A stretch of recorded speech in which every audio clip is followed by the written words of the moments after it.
Hello, if you haven't subscribed to our channel, kindly subscribe to it. Go to our homepage, click on the subscribe button and stay updated.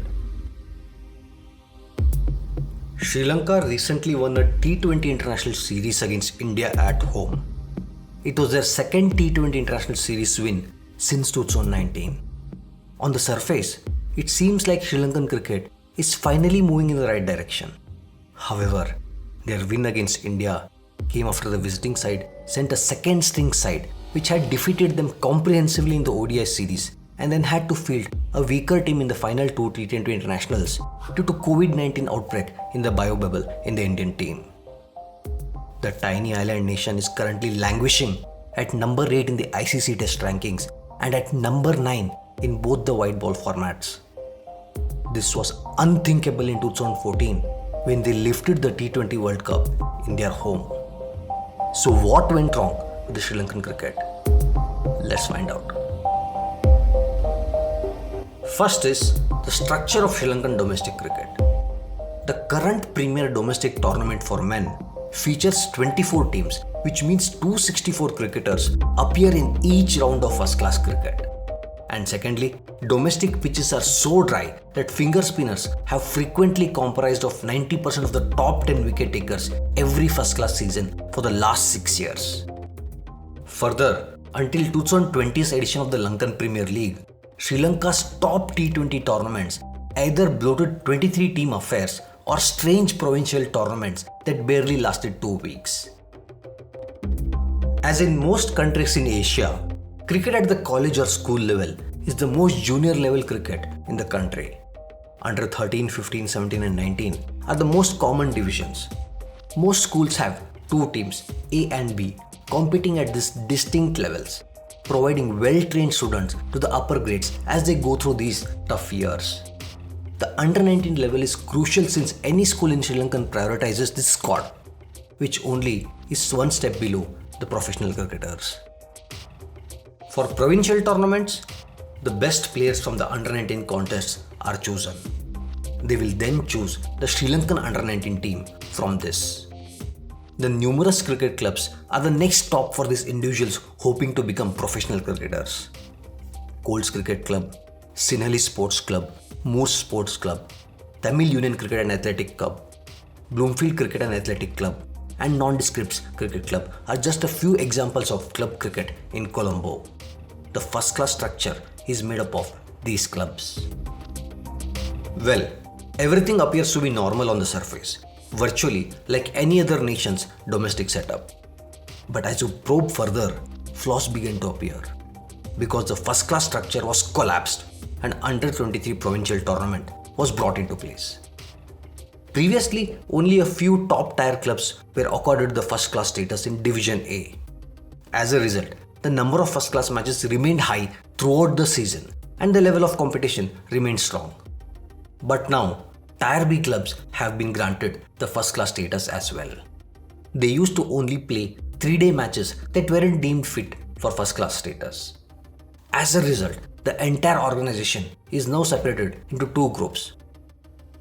Also, the underlying concern is that the local cricket structure is being diluted, as Sri Lanka cricket is currently mired in a court battle over the decision to offer the first class status to Tier B clubs. It seems that Sri Lanka cricket is stressing out more on quantity rather than quality.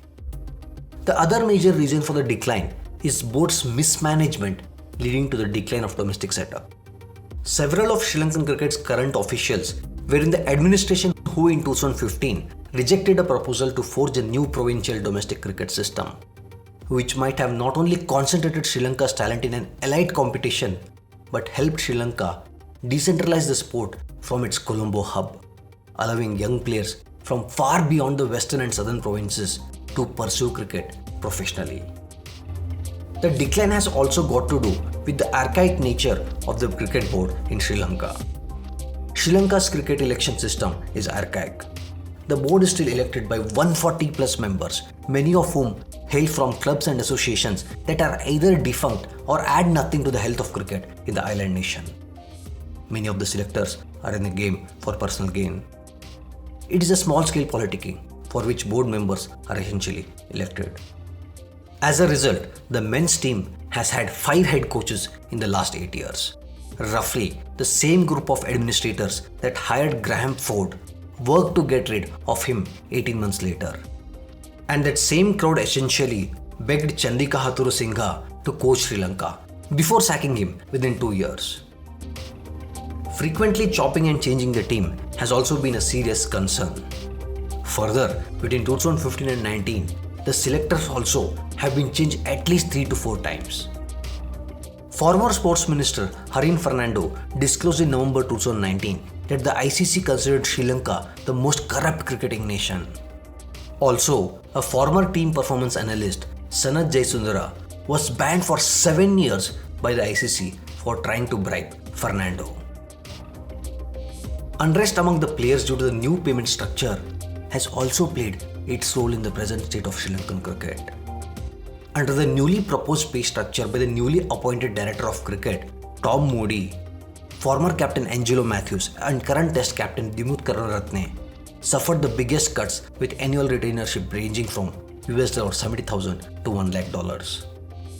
Star batsman Dhananjaya De Silva was said to be the highest paid at $1 lakh. Matthews' annual fee fell from $1,30,000 to a year to $80,000. While Karunaratne was offered $70,000, a drop of $30,000. When the new pay plan was unveiled, players said it was non-transparent and urged the board not to hold them at gunpoint. Players also accused the board of violating confidentiality clause by publicly disclosing their proposed salaries. Adding to the already existing problem was the impact of COVID-19, as the revenues from the TV rights was hit by a huge loss as most of its home matches were cancelled. And to conclude, can Sri Lanka cricket bounce back from this dysfunction and reclaim itself as one of the big boys? Unfortunately, we don't have a positive answer. It is sad to see one of the finest cricketing nations fading away in the darkness of dysfunction and demolition. Thank you for watching our video, guys. We hope you liked our content. If you have liked our content, kindly subscribe to our channel and please share our content. Thank you once again.